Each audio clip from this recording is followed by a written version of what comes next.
Okay, let's talk about symmetric functions in infinitely many variables.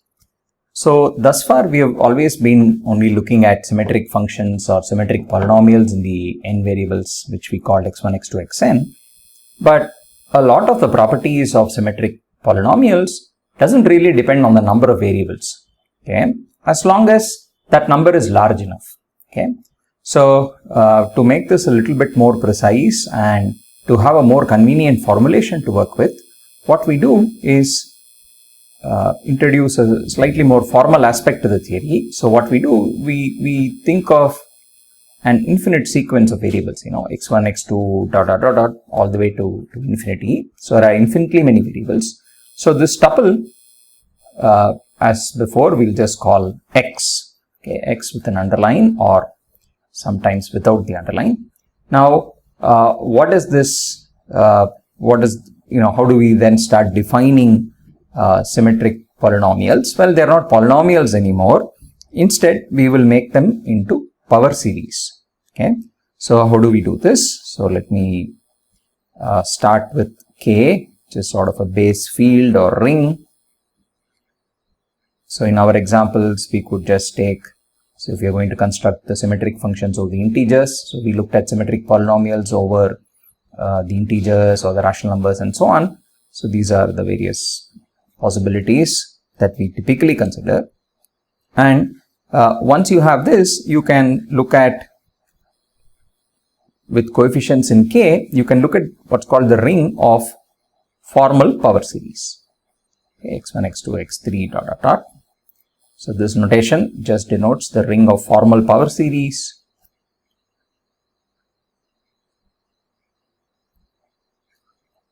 In the variables x1, x2, etc. with coefficients coming from the base field or ring that we fixed. Okay, so now what does this mean? A formal power series in, say, infinitely many variables is, well, it's like a usual power series. So what do typical elements of R look like? So elements of R, well, they are the following. Let's define monomials first. So first let's look at A. So recall in our usual setting, we were looking at n tuples, calling them multi-indices. Now the indices are going to be infinite tuples, going to be an infinite string of non-negative integers. So it's an element of what I'll call z plus infinity, the set of tuples of infinite length, and with an additional condition such that it is eventually 0. Okay, so let's look at such tuples with ai 0 for all large I. Okay, for all I greater than or equal to n, capital N, for some n.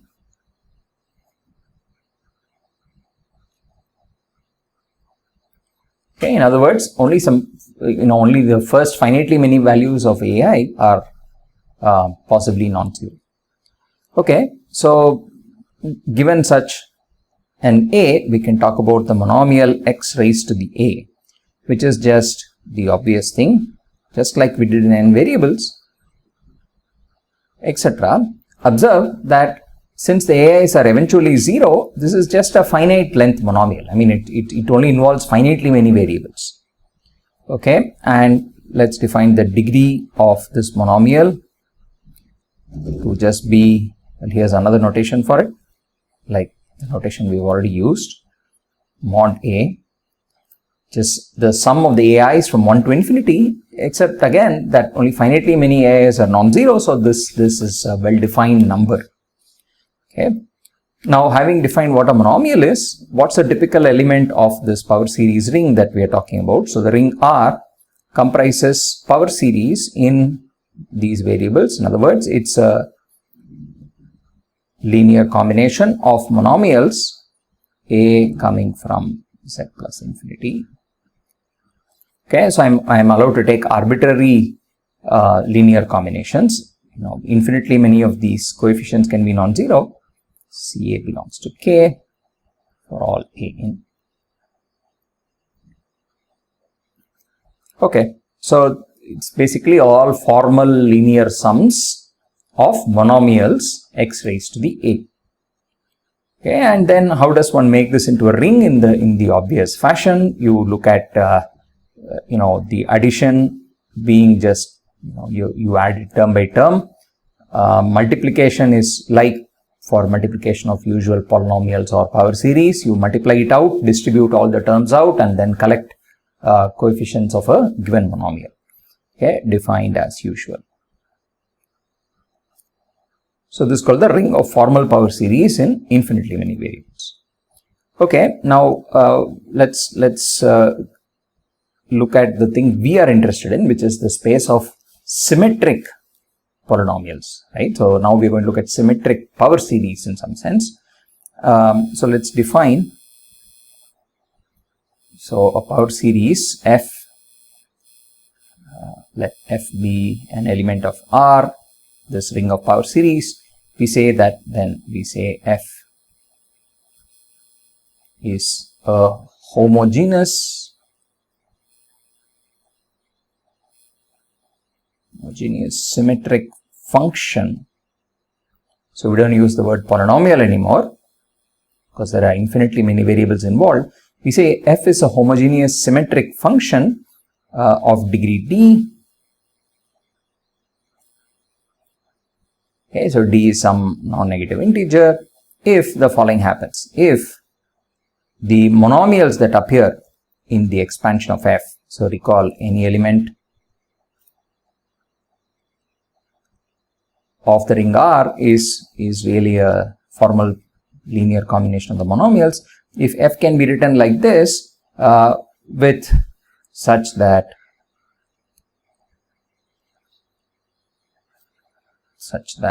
the only every element in the support of f, so what's the support? It's all those a's for which the coefficient is non-zero. So that CA non-zero means that A has summation AI is D. In other words, the monomial x power A has degree D. So that's first property. Now we also need to, so this is the homogeneous of degree D part of the definition. The next thing we want is symmetry. So what do we want? If you permute the variables, then you still want the coefficient to remain the same. Okay, so the coefficient CA is the same as the coefficient C of sigma A.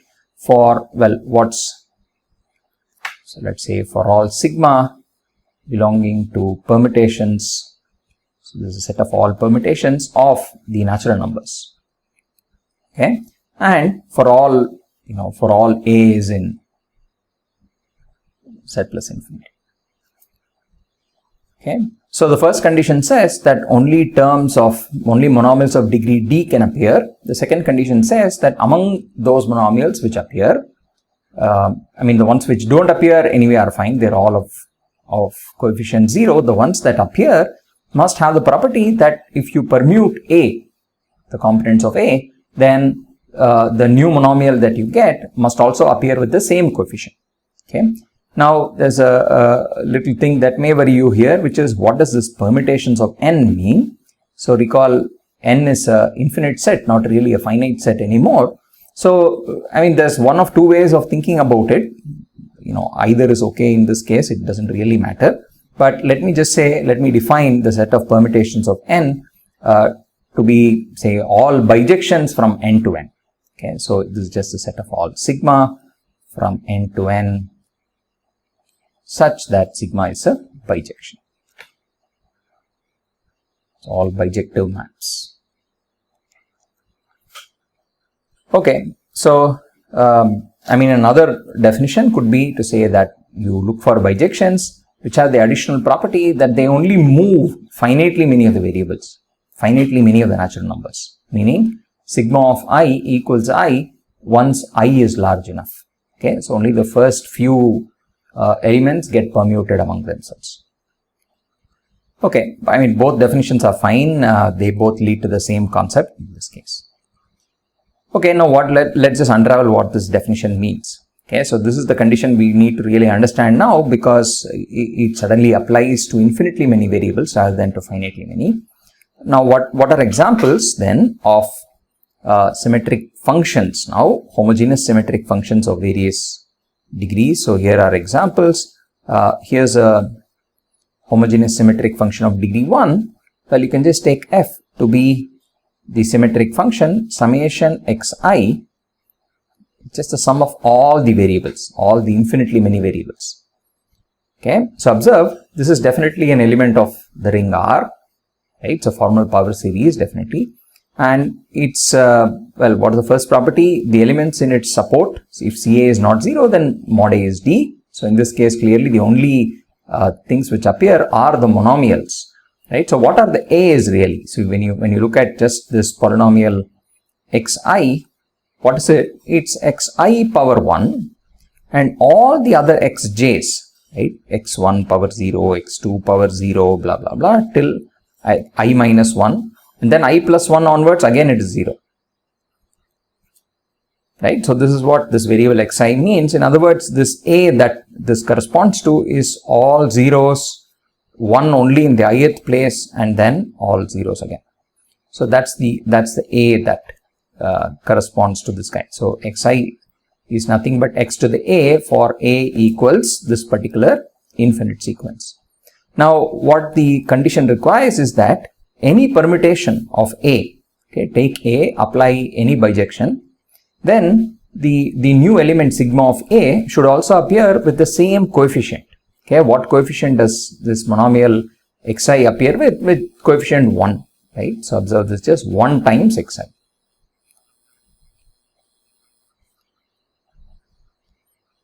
Okay, so now what are all the permutations of A if you think about it? So what are the various possibilities? Sigma of A, well, that 1 can be moved to some other place. Those are the only possibilities, right? So instead of having a 1 in the ith place, I can move it to some jth place.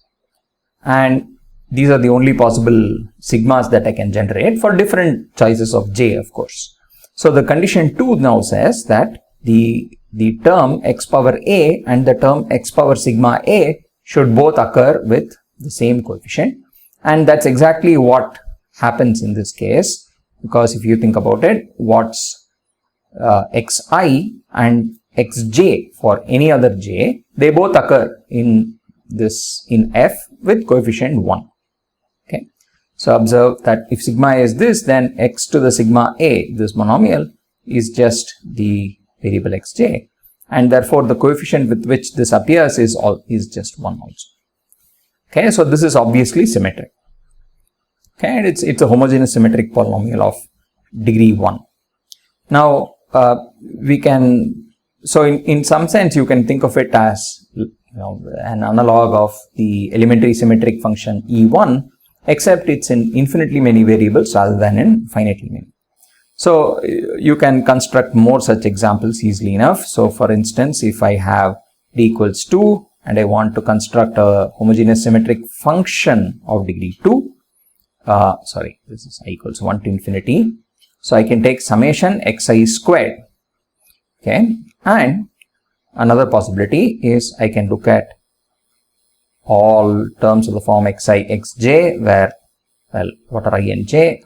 I less than j, and of course this goes to infinity, right? So all possible integers, all pairs of integers ij, where I is strictly smaller than j. Okay, so all such products, and I can do something more. I can take this with some coefficient and that with a completely different coefficient also. Okay, for any AB coming from my base field. So observe, this is a symmetric function for the same reason. Okay, so imagine applying any permutation to the natural numbers, then the monomials that you will be considering will either be of the form xi square, which means the A that you're looking at is 2, 0, 0, 0, 0. It's got a single 2 in one place and zeros everywhere else. Or the A that you're looking at will correspond to this monomial here, xi, xj. That is like having 1 in the ith and jth places and zeros everywhere else. So again, any permutation of A will give you another monomial of the same kind, right? Some xk, xl, for example. That will also appear with the same coefficient b. Okay, good. So what this says is that extending the definition to infinitely many variables is not too different from what we have seen already with finitely many variables. The advantage eventually will be that we can just give uniform statements for many of our theorems, not having to worry about whether we are dealing with a case with adequately many variables relative to the degree of the function and so on. Okay, so coming to the first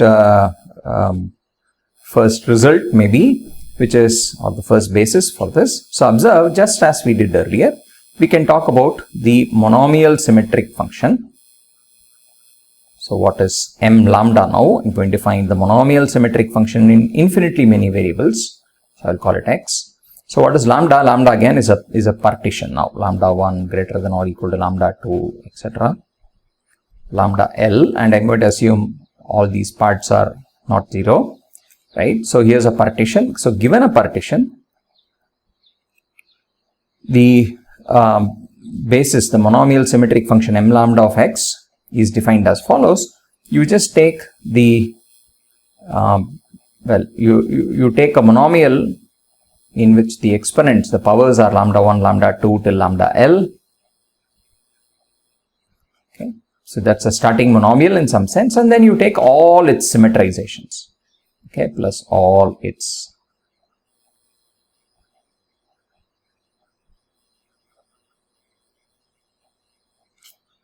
in other words, you instead of x1, x2, xl, you just plug in all other possible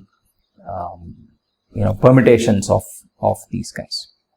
Okay, so we have seen these already in the case of finitely many variables, and this is the exact same thing but with infinitely many variables. So as an example, if you look at the one that we just talked about, if lambda is the partition 2, okay, just a single part with the 2 in it, so it's just lambda 1 alone, right? So lambda is 2, then the so this is lambda 1. So what is the monomial symmetric function m lambda in this case? Well, you just look at the monomial x1 square plus all its symmetrizations, which means what do I have to do? I just look at all the other xi squares. Now this is an infinite sum. Okay, similarly, if lambda is the partition 1, 1, okay, then m lambda of x similarly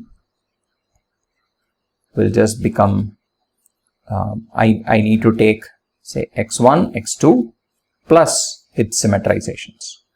Okay, that just means all possible xi, xj's. Okay, and I don't really want to repeat anything, so I say I less than j. So it's a sum of all things of the form xi, xj. So that's the monomial symmetric function corresponding to the partition 1, 1. Okay, so these are, this is the most natural basis. Now let's just give these some notations. So let's call lambda super d to be the space, to be the set of homogeneous symmetric functions of degree d. Okay, this is for every d greater than or equal to 0. So this space has basis. So it's clear that, just as we said before, the monomial symmetric functions m lambda of x, where lambda runs over all partitions of d. So this notation, recall, was this just means lambda is a partition of d.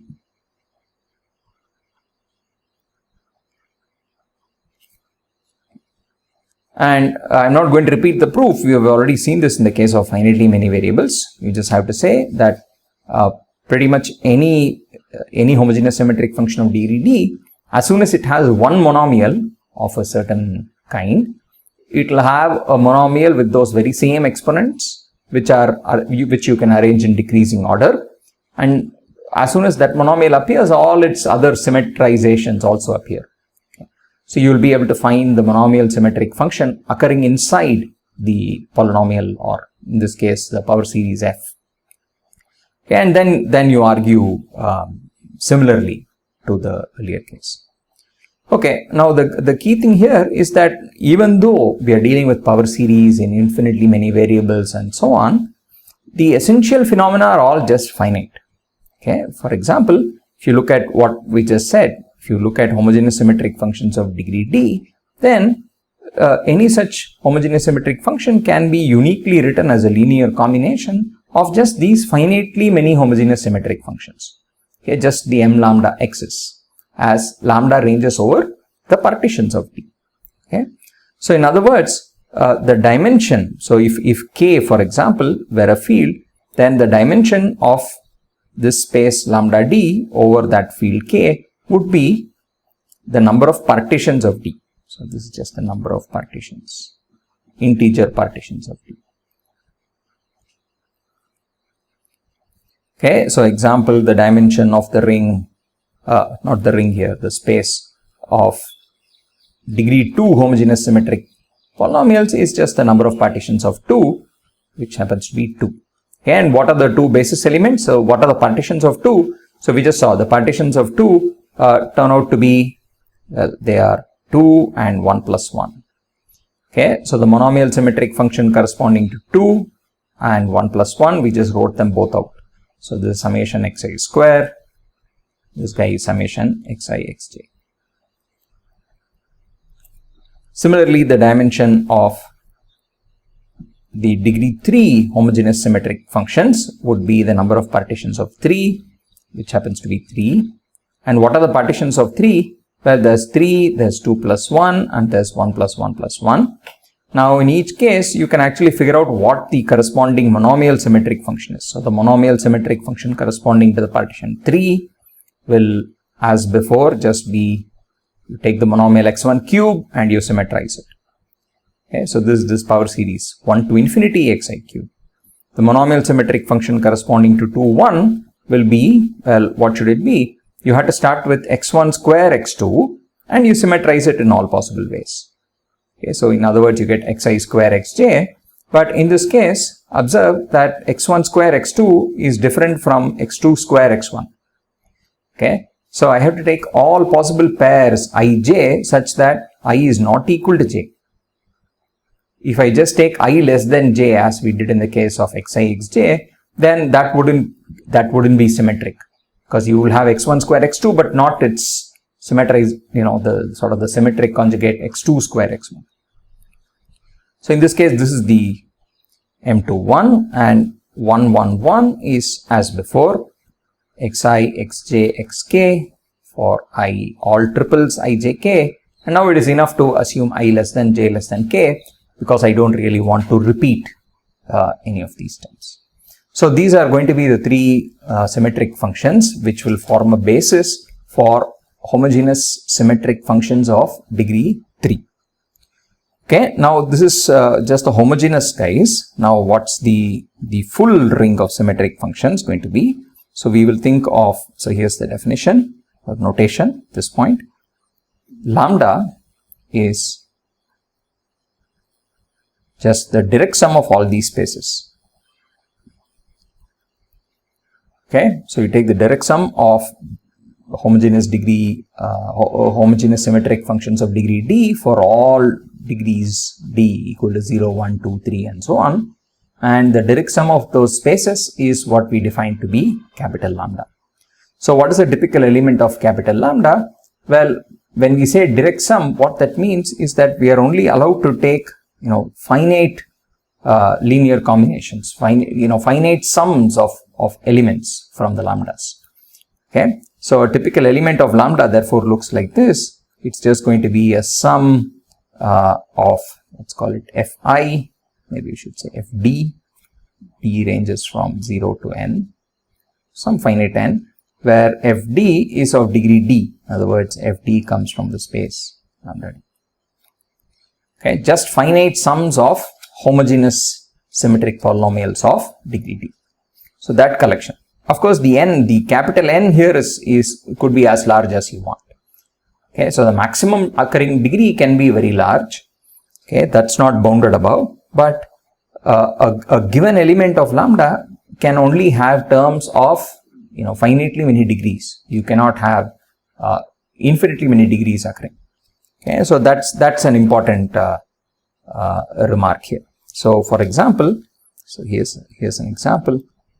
See, if I take the element summation xi power d is sum over I from 1 to infinity, sum from d equals 1 to infinity. Okay, this is not a valid element of lambda. Okay, because even though it is a valid power series, it's an element of the ambient ring R. The ring lambda by definition, or the space lambda, only is supposed to contain elements of degrees, which are bounded above in some way. So here, since I'm allowing d to just go from 1 to infinity, this is going to give me, terms of very high degree, of unbounded degree. So that's not an element of the space lambda.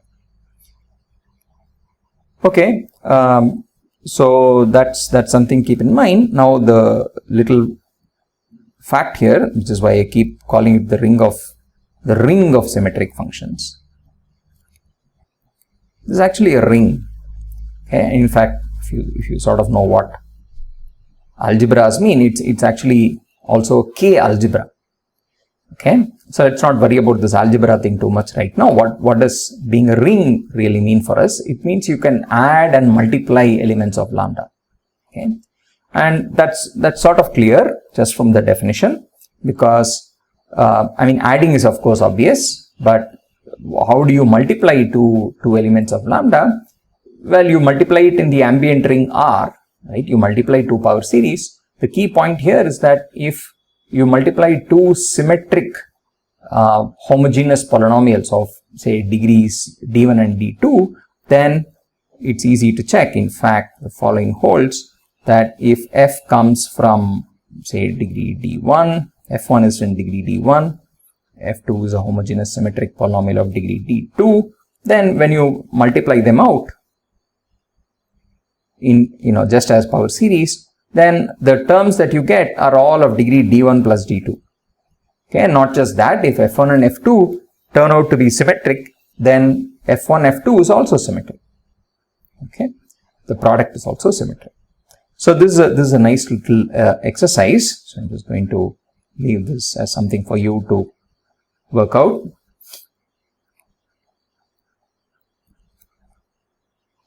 Okay, the key thing here is really proving the symmetry. The degrees is more or less clear. Okay, good. So that tells us something about this space lambda. And what we also know is that, going back to the definition, it's a direct sum of these spaces, lambda 0, lambda 1, lambda 2, etc. And with the dth lambda having dimension equal to the number of partitions of D. Okay, so that's the other nice thing that we know about this, that if you think of it as a vector space over K, if K is a field, then this dimension is known. It's just the number of partitions of D.